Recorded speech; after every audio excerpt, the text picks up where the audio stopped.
사랑과 은혜의 하나님, 주님 주시는 이 귀한 생명의 말씀, 우리가 그것을 받아 먹기를 원합니다.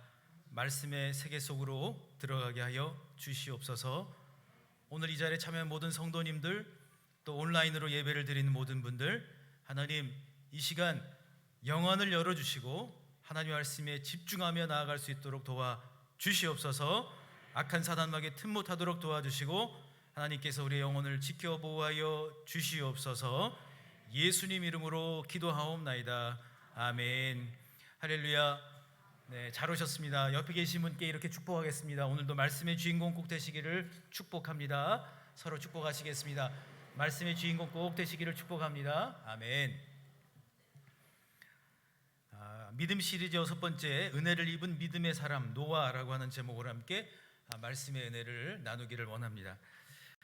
오늘 본문을 보게 되면 이 창세기에서 노아를 얘기하고 있고, 그리고 히브리서, 특별히 믿음장이라고 할 수 있는 히브리서 11장에서 노아에 대해서 또 이야기를 하고 있습니다. 좀 더 한번 설명을 좀 드리면, 창세기에 나오는 노아의 이야기는 실제로 노아가 살았던 삶의 이야기입니다. 반면에 이 히브리서에서 이야기하고 있는 노아는 이제 한참 시간이 흐르고 난 이후에 노아에 대한 평가입니다. 그러니까 후대 사람들이 노아에 대해서 어떻게 생각을 했고, 하나님은 노아를 어떻게 또 기억하시고 그의 인생을 어떻게 생각하셨는가 하는 것이죠. 자, 오늘 특별히 히브리서 11장 7절의 말씀을 보시게 되면 한 구절 안에 아주 요약해서 그 안에 간결하게 노아에 대한 이야기를 하고 있습니다. 한번 읽어보겠습니다. 믿음으로 노아는 아직 보이지 않는 일에 경고하심을 받아 경외함으로 방주를 준비하여 그 집을 구원하였으니 이로 말미암아 세상을 정죄하고 믿음을 따르는 의의 상속자가 되었느니라. 아멘. 이 히브리서 기자는 하나님의 마음을 가지고 하나님께서 주신 그 마음으로 기록을 하지요. 노아는 어떤 사람이었는가? 한마디로 하나님을 경외하는 사람이었다라는 거죠.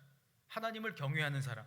그래서 하나님을 경외하는 그 마음을 가지고 그는 정말 하기 어려운, 정말 다른 사람들의 온갖 따가운 그런 눈길과 또 세상의 그 배를 산 위에다가 짓는 사람을 보면서 사람들이 뭐라고 생각을 했겠어요? 저 어리석은 사람, 저 바보 같은 사람, 별별 얘기를 다 들었겠죠. 그럼에도 불구하고 그는 하나님이 말씀하시는 그대로 그렇게 행할 수 있는 그런 사람이었어요. 그 결과 노아는 구원의 방주를 준비하였고, 그리고 의의 상속자가 되었다라고 성경은 이야기를 하고 있습니다.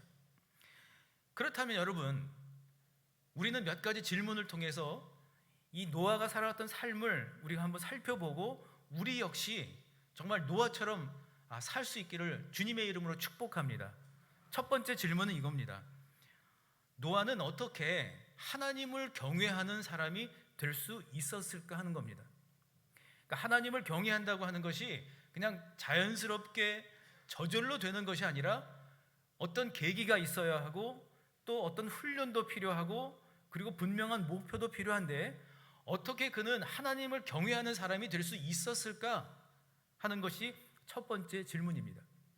두 번째, 어떻게 노아는 하나님을 경외도 하였고, 그리고 미래를 준비해서 가족들도 다 살리고, 그리고 인류의 새로운 미래를 열어갈 수 있는 그러한 미래를 준비하는 사람이 될 수 있었을까? 그리고 세 번째 질문은 적용의 질문입니다.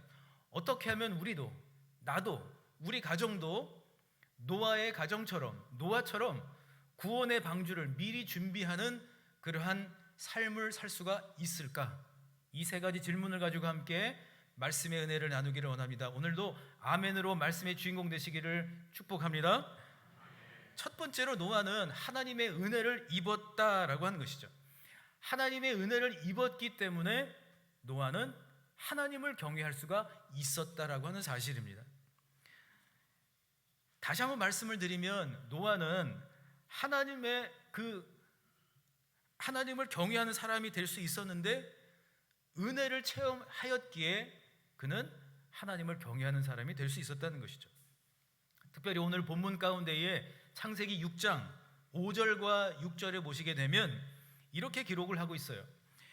여호와께서 사람의 죄악이 세상에 가득함과 그의 마음으로 생각하는 모든 계획이 항상 악할 뿐임을 보시고 땅 위에 사람 지으셨음을 한탄하사 마음에 근심하시고. 이 구절을 메시지 성경으로 한번 읽어보면 좀 더 세밀하게 노아가 살았던 당시의 상황을 더 자세히 이야기를 하고 있어요.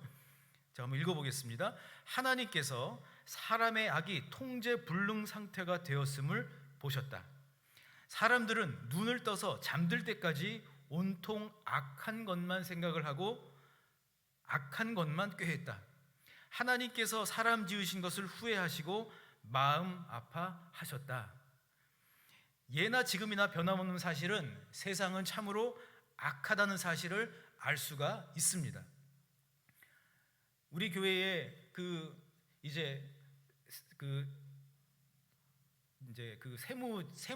세무서를 섬기시는 그러한 집사님이 계신데, 그분하고 신방을 하고 이야기를 나누는데 그분이 그런 얘기를 합니다. 목사님, 세상이 정말 악합니다. 얘기하는데 도중에 사람들이 막 거짓말을 막 한다는 거예요. 뻔히 아는데 그 앞에서 금방 거짓말을 한다는 거죠. 그렇게 말씀을 하신 바로 그분은 말수도 적고 그리고 또 신앙도 좋으신 분인데 그게 너무 한탄스러워, 너무 답답한 거예요. 그러면서 제가 그분의 말씀을 들으면서 우리가 살고 있는 이 세상은 악하구나 하는 것은 우리가 인정할 필요가 있다는 것이죠. 그런데 중요한 사실은 하나님은 악을 미워하시지 사람을 미워하신 게 아니에요. 저럼 따지니까 하나님은 악을 미워하시지만 사람은 사랑하십니다. 아멘. 이게 정말 중요한 거예요. 그러니까 하나님께서 노아가 살던 시대에 악이 만연해 있는 것들을 보시면서 하나님은 마음이 아프셨다고요. 그래서 하나님은 그 악으로 만연한 세상을 그냥 두고 볼 수만 없었어요. 그래서 어떻게든 사람을 좀 구원하시려고 했습니다. 그런데 하나님의 눈에 들어온 한 사람이 있었어요. 노아입니다. 창세기 6장 8절에 보시면 노아에 대해서 이렇게 말을 하고 있죠. 8절에 그러나 노아는 하나님께 은혜를 입었더라. 아멘. 메시지 성경은 더 재미있게 이 구절을 번역을 해놨습니다. 하나님이 어떻게 노아를 보셨는가? 창세기 6장 8절 메시지 성경에 이렇게 기록이 되어 있어요. 그러나 노아만은 달랐다. 노아는 하나님의 눈에 쏙 들었다. 참 재미있는 표현이죠. 여러분도 하나님의 눈에 쏙 드시기를 주님의 이름으로 축복합니다. 우리 옆에 계신 분에게도 그렇게 하나님 눈에 쏙 드세요라고 축복하겠습니다. 하나님 눈에 쏙 드시기를 바랍니다. 아멘. 그러니까 노아가 하나님께 은혜를 입었다, 노아가 하나님의 눈에 쏙 들었다 라는 말을 할 때 우리는 이 말을 잘 이해할 필요가 있습니다. 이 말씀은 하나님이 노아에게만, 오직 노아에게만 은혜를 주신 것이 아닙니다.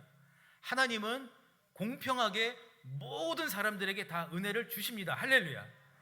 노아 시대의 모든 사람들에게 하나님은 은혜를 베풀어 주셨습니다. 그런데 문제는 왜 하나님은 노아를 마음에 들어 하셨을까? 왜 노아만 하나님의 눈에 쏙 들었을까? 바로 그것은 은혜를 입었더라라고 하는 그 표현 가운데에 답이 들어가 있습니다. 입었다라고 하는 이 단어를 이제 원어로 살펴보게 되면 발견하다라는 뜻을 가지고 있습니다. 뭐라고요? 발견하다. 그러니까 하나님이 은혜를 주셨는데 노아는 그 은혜를 은혜답게 살았다는 거예요. 은혜에 반응한 거예요. 은혜를 은혜롭게 살아간 거예요. 문제는 은혜가 없는 게 문제가 아니라 은혜가 있는데 그 은혜를 발견을 하지를 못한다는 거예요. 예전에 어느 목사님이 저 캘리포니아 산호세에서 목회를 하셨는데 그때 이제 제가 그 교회를 이제 같이 부목사로 섬기고 있었습니다. 근데 그분이 하도 설교 말씀을 하실 때 재밌게 말씀을 하시는 거예요. 근데 우리가 보통 그러잖아요. 이제 말씀이 끝나고 딱 나갈 때 은혜 받았습니다 이러잖아요. 근데 그분이 그날은, 여러분 눈깔 사탕 아세요? 이거 아시는 분들은 좀 연세가 있으신 분들, 지금은 먹을 게 하나도 많으니까 눈깔 사탕 보기가 어렵죠. 그런데 예전에는 눈깔 사탕, 그게 진짜 귀하고 맛있었어요. 넣으면 한참 먹을 수 있잖아요. 그러니까 이분이 눈깔 사탕 맛있게 먹은 이야기를 막 설교 시간에 했어요. 예배가 끝났어요. 나가면서 뭐라고 그랬게요? 눈깔 사탕 은혜 받았습니다. 전부 다 그러고 나가는 거예요.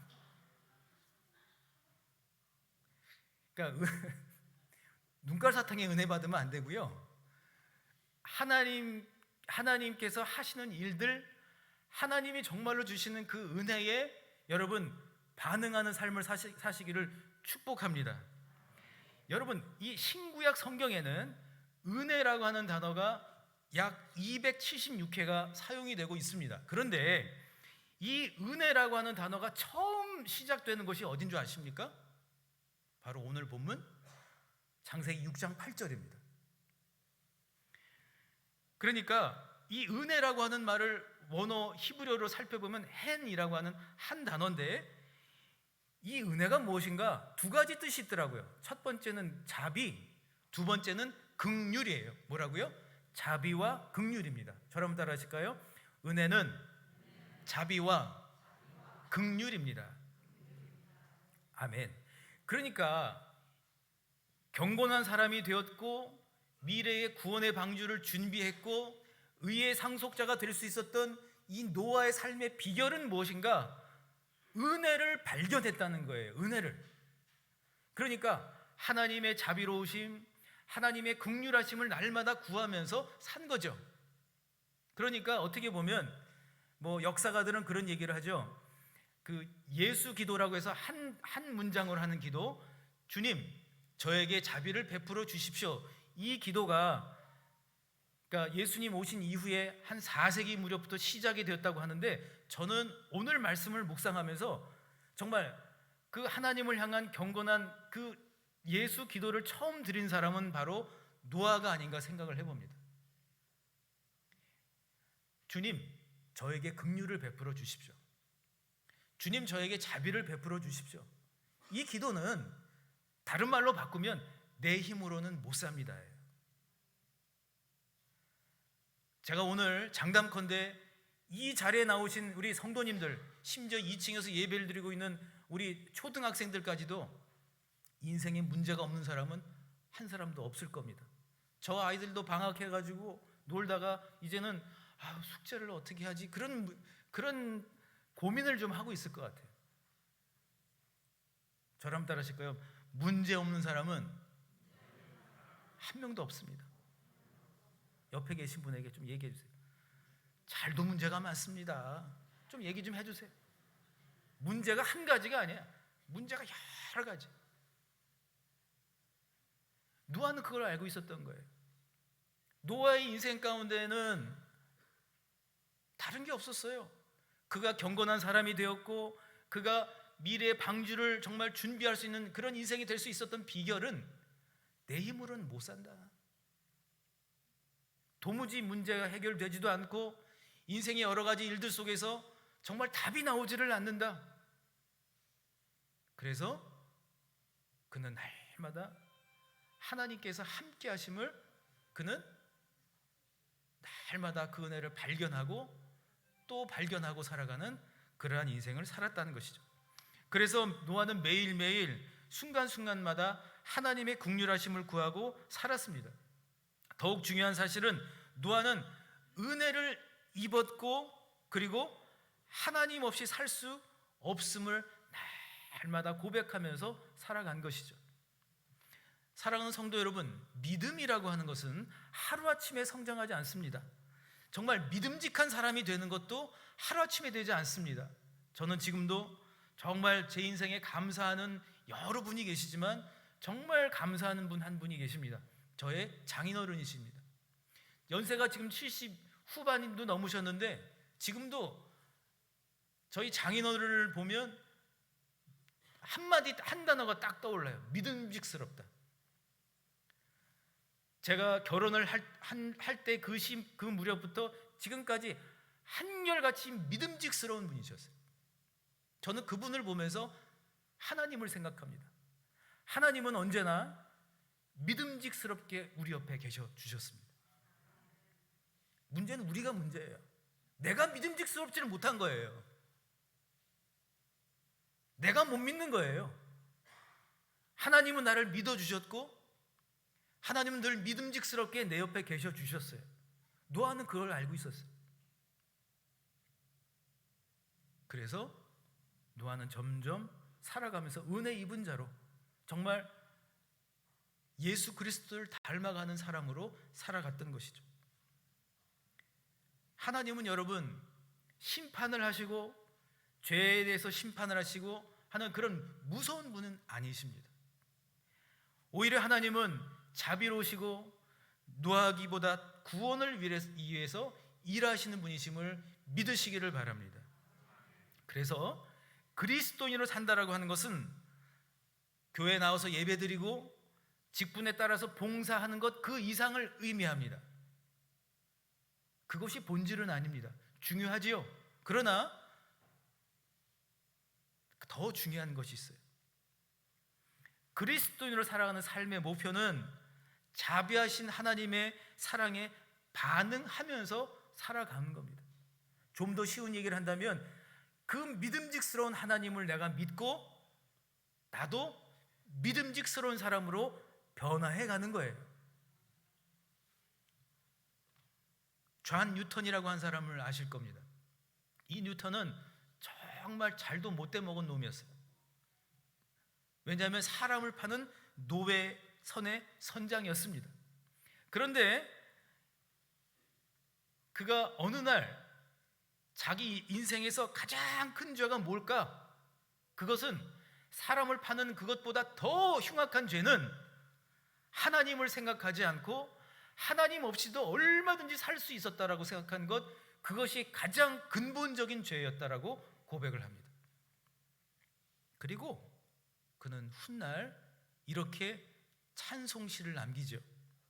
큰 죄악에서 건지신 주 은혜 고마워. 나 처음 믿은 그 시간 귀하고 귀하다. 이제껏 내가 산 것도 주님의 은혜라. 또 나를 장차 본향에 인도해 주시리. 아멘. 이제껏 내가 산 것도 하나님의 은혜요, 예수님의 은혜요, 성령님의 은혜였다는 사실이죠. 내 힘으로 여태까지 내가 이렇게 올 수 있었던 것 아니라고 하는 겁니다.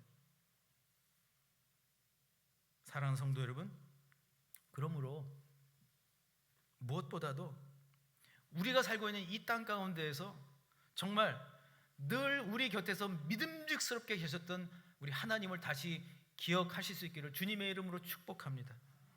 그래서 주변을 보고 세상을 바라보는 인생으로 끝마칠 것이 아니라 노아처럼 위를 보는 인생, 그 이름처럼 위를 보면서 위에서 내려오는 그 신령한 그 은혜를, 그리고 그 사랑을 가지고 하나님의 그 긍휼하심을 따라 살아갈 수 있는 그런 진정한 은혜 입은 자가 꼭 되시기를 주님의 이름으로 축복합니다. 그런가 하면 두 번째로, 은혜 입은 자는 은혜의 족보를 써야 합니다. 저랑 따라 하실까요? 은혜 입은 자는 은혜의 족보를 써야 합니다. 아멘.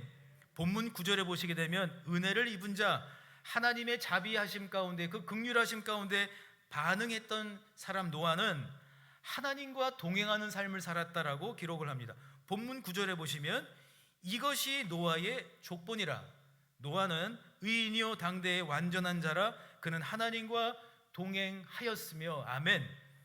이 9절에 보면 족보라고 하는 말이 나옵니다. 보통 족보는 무슨 김씨 해서 그 조상 때부터 해서 쫙 그 세대의 이름이 나와 있어요. 그리고 또 어떤 족보를 보게 되면 뭐 직업도 나와 있고 또 선조들이 했던 것들도 나와 있죠. 그런데 여러분, 지금 오늘 본문에 나오는 이 족보는 다른 족보입니다. 그것은 뭔가 하면 은혜를 입은 사람이 은혜의 일들을 써 내려간 것을 의미합니다. 은혜의 족보라고 그러니까 족보라고 해놓고서 뭐라고 얘기하죠? 노아의 족보니라. 그러면서 세 가지를 얘기하고 있어요. 노아는 의인이었고 완전한 자였고 또 하나님과 동행하는 사람이었다. 여러분, 노아는 자기 스스로를 의인이라고 생각하지 않았어요. 자기 스스로를 죄인이라고 생각을 했어요. 그래서 하나님이 높여주신 거예요. 그를 의인으로 세워주셨어요. 노아는 완전한 사람이 아니었습니다. 노아는 부족한 것도 많고 연약하고 실수가 많은, 흠이 많은 사람이었습니다. 그러나 그가 하나님의 은혜를 입고 살아갔을 때에 하나님께서는 그를 완전한 자라고 세워주셨습니다. 할렐루야. 그가 하나님 앞에서 의인이 될 수 있었고, 그가 하나님 앞에서 정말로 완전한 자라고 하는 칭함을 받을 수 있었던 비결은 바로 세 번째입니다. 동행하는 삶을 산 거예요.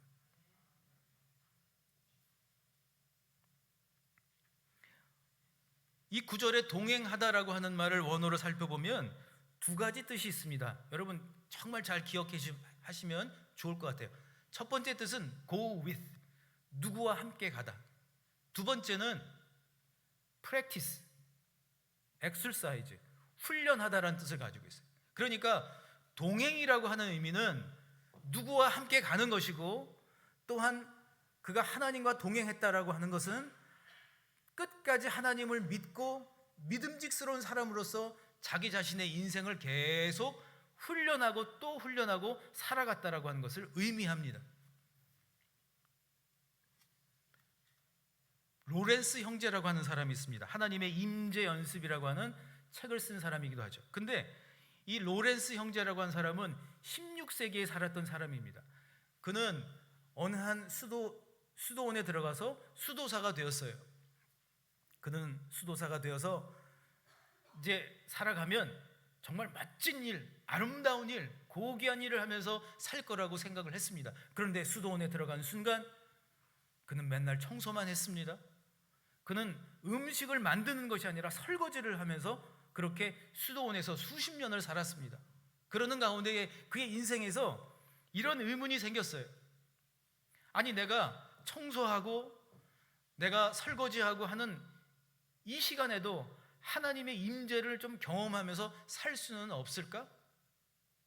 그런 고민을 그가 하기 시작을 했어요. 그리고 지금까지 기도라고 하는 것은 설거지하고 청소할 때는 하는 것이 아닌 줄 알았어요. 그랬는데 어느 날 어느 순간부터 청소하면서도 기도를 하기 시작합니다. 힘이 들고 짜증이 나고 화가 날 때 한 문장으로 기도를 했습니다. Jesus, have mercy on me. 주님, 저에게 긍휼을 베풀어 주십시오. 주님, 저에게 자비를 베풀어 주십시오. 청소하면서 힘이 들고 지치고 어려웠을 때 그 기도를 드리는 순간 말로 다할 수 없는 하나님의 놀라운 은혜가 그의 바로 그 자리에 임하는 것을 느꼈습니다. 할렐루야. 그래서 그는 24시간을 주님과 동행하는 삶을 살 수 있게 되었다라고 훗날 고백을 하죠. 어느 젊은 선교사가 한 명 있었습니다. 이 젊은 선교사는 미국의 아주 유명한 아이비리그 대학을 졸업한 사람이었어요. 그런데 어느 날 큰 집회에 참석했다가 하나님께서 그를 선교사로 부르시는 것을 그가 알고 선교사로 헌신을 하게 되었습니다. 대학을 졸업을 하고 그는 이제 선교사로서 그가 멋진 일을 할 걸 생각을 하면서 원대한 꿈을 가지고 그리고 기도하면서 준비를 하고 있었어요. 그리고 그의 선교지가 이제 정해졌습니다. 저 동남아에 있는 어느 나라입니다. 그는 부푼 꿈을 안고 비행기를 타고 내려서 한참 시골 막 마을 버스를 타고 막 그러면서 들어갔어요. 들어갔더니 그를 기다리고 있는 것은 사람들이 아니라 돼지들이었습니다. 돼지 우리에 들어가 긴 허리까지 오는 긴 장화를 그에게 주면서 자, 이곳에서 앞으로 일을 해야 합니다라고 이야기를 하는 거예요. 그 순간 그는 화가 치밀어 올랐습니다. 아니, 내가 돼지나 치려고 내가 아이비리그 대학을 나오고 내가 이러려고 선교사가 된 줄 아냐.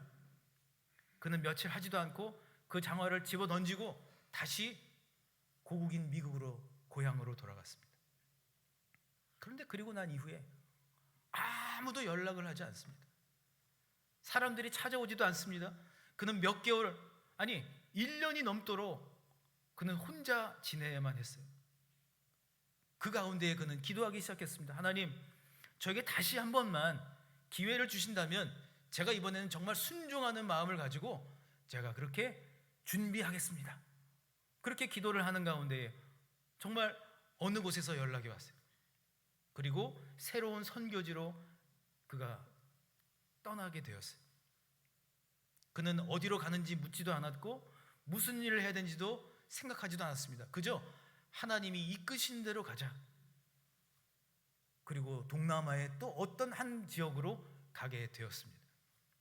도착했더니 종목만 바뀌었어요. 돼지에서 소로.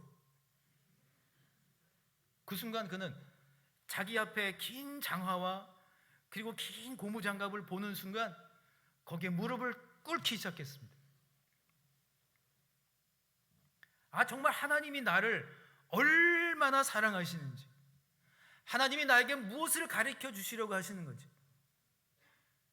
내가 돼지를 치는 바로 그때는 하나님의 임재가 없고 하나님의 은혜가 없었다라고 생각을 했는데 오히려 하나님은 어느 곳에서나 은혜를 주시고 때와 장소를 가리지 않으시고 날마다 은혜를 베풀어 주시는 그런 하나님이시구나 하는 것을 그가 깨달은 겁니다.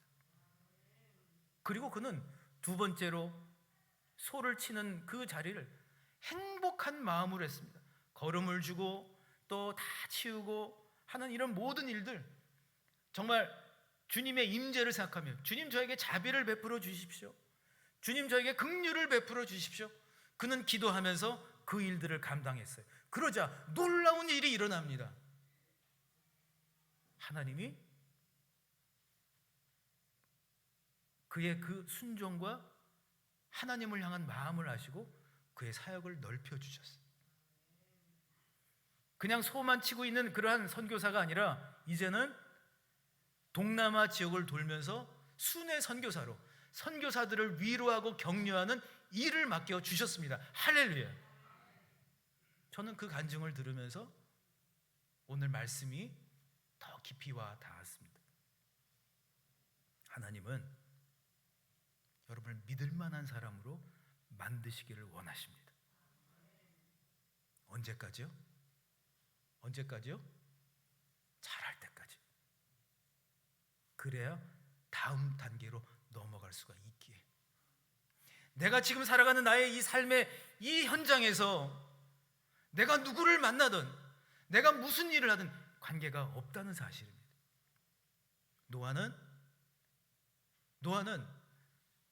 세상의 온갖 조롱과 온갖 비난과 온갖 멸시 속에서도 단 한 가지에만 집중을 했습니다. 하나님이 그에게 맡겨주신 일, 그리고 그가 은혜 입은 자로서 매일매일 삶 가운데에 하나님의 긍휼하심과 하나님의 자비하심을 따라 살아가는 인생이야말로 하나님이 나에게 원하시는 것이구나.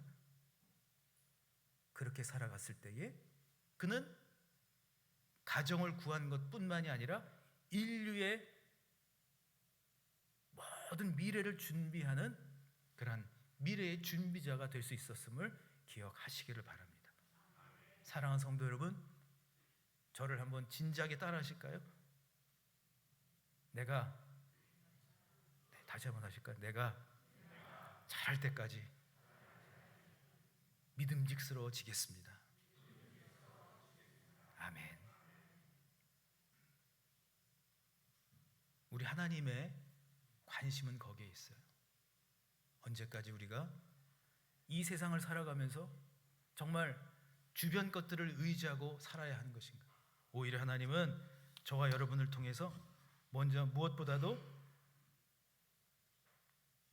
은혜를 발견하고 하나님의 긍휼하심과 자비하심을 따라서 서로가 서로를 볼 수 있는 그러한 진정한 믿음의 사람이 되기를 원하고 계십니다.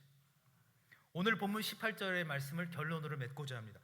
본문 18절의 말씀을 보시면 경건한 자가 되었고 은혜를 입은 자, 은혜를 발견한 자로서의 삶을 살았을 때에 창세기 6장 18절에 이렇게 하나님이 말씀합니다. 그러나 너와는 내가 언약을 세우리니 너는 내 아들들과 내 아내와 내 며느리들과 함께 그 방주에 들어가고 언약을 세워주셨고 구원의 방주 가운데서 구원받는 귀한 믿음의 가문이 되었다고 말씀을 하고 있습니다. 사랑하는 성도 여러분, 오늘 이 말씀을 기억하시면서 무엇보다도 살아가는 모든 날들 속에서 은혜의 입은 자로 살아가시기를 축복합니다. 옆에 계신 분 손을 꼭 잡아주시면서 이렇게 축복하겠습니다. 은혜 입은 자로 꼭 사십시오라고 축복하겠습니다. 은혜 입은 자로 꼭 살아가시기를 바랍니다. 아멘. 그리고 그 은혜를 입었다면 그 은혜를 통해서 은혜의 거룩한 족보를 노아처럼 꼭 써내려가시기를. 그래서 이제는 세상의 족보가 아닌 은혜 입고 그리고 은혜의 족보를 써내려가는 우리 동북의 모든 성도님들과 믿음의 귀한 권속들이 다 되실 수 있기를 예수 그리스도의 이름으로 간절히 축원합니다. 우리 주신 말씀을 생각하시면서 오직 예수뿐이네, 은혜 아니면 살 수 없습니다. 이 찬양을 마음의 고백과 결단으로 드리기를 원합니다. 함께 찬양하겠습니다.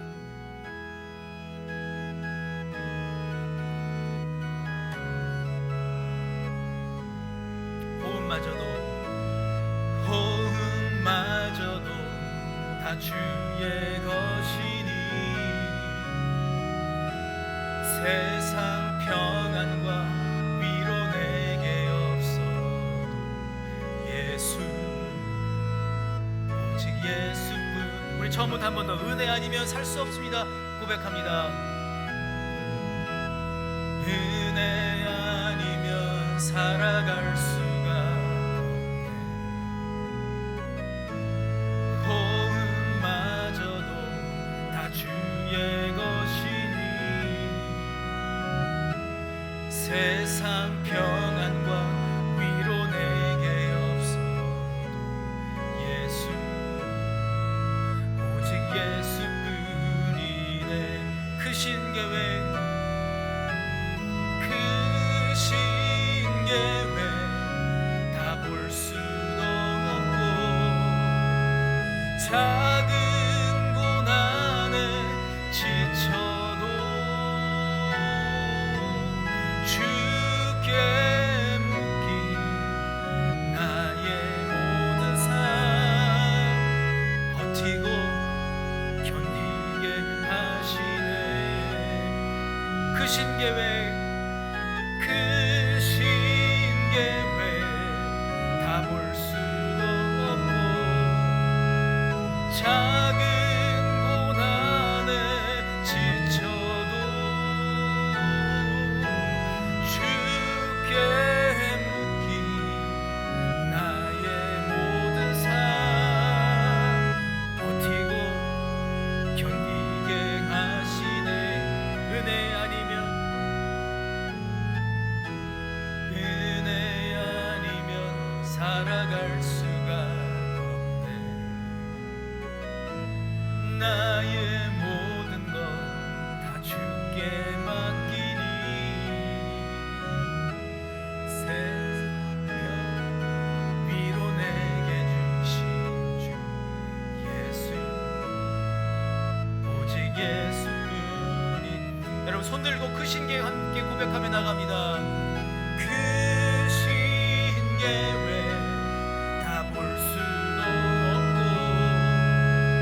작은 고난에 지쳐도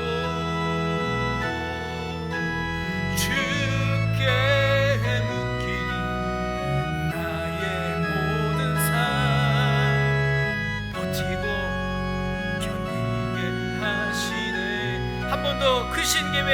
고백합니다. 신계획 다 볼 수도 없고 작은 고난에 지쳐도 주께 묶인 나의 모든 삶 버티고 견디게 하시네. 은혜 아니면 살아갈 수가 없네. 나의 모든 것 다 주께 맡기니 참된 평안과 위로 내게 주신 주 예수, 오직 예수뿐이. 여러분의 목소리로만 참된 평안과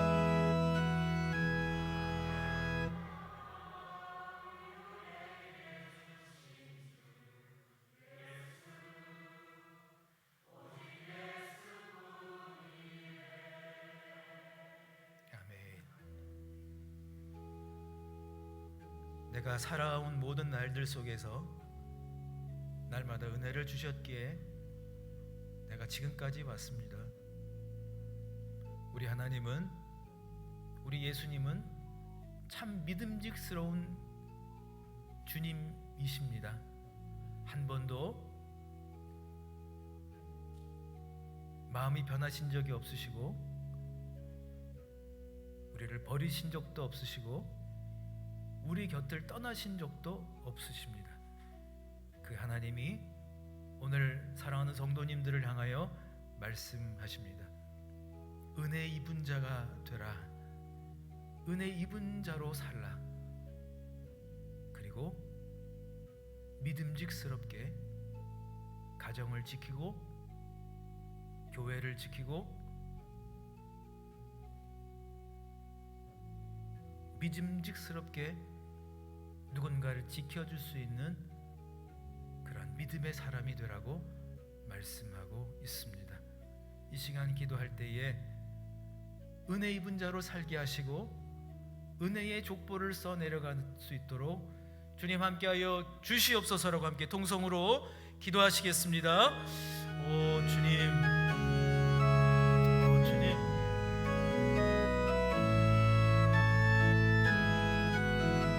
오 주님, 오 주님.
사랑의 하나님, 우리를 사랑하시고 우리와 언제나 함께 하시는 하나님, 이제는 우리가 은혜 입은 자로 살기를 소망합니다. 어떤 환경이나 어떠한 일들 속에서 우리의 시야가 가려지는 것이 아니라 은혜를 발견하게 도와 주시옵소서. 우리 힘으로 살 수 없습니다. 은혜를 주셔야 살고 하나님의 긍휼하심과 자비하심이 있기에 살 수 있음을 고백합니다. 더 나아가 하나님이 우리를 긍휼히 여기시고 우리에게 자비를 베풀어 주시는 것처럼 우리의 삶 가운데에 주님의 긍휼하심과 자비하심을 허락하여 주시옵소서. 그 긍휼의 눈으로 볼 수 있도록 도와주시고 그렇게 믿음직스럽게 누군가를 지켜줄 수 있는 믿음의 사람으로 살게 도와주시옵소서. 이제는 우리 주 예수 그리스도의 은혜와 하나님의 크신 사랑과 성령의 교통하심이 은혜 입은 자로 은혜의 족보를 써 내려가기로 다짐하고 결단하는 모든 주의 백성들 위해 지금부터 영원토록 함께 하시기를 간절히 축원하옵나이다. 아멘.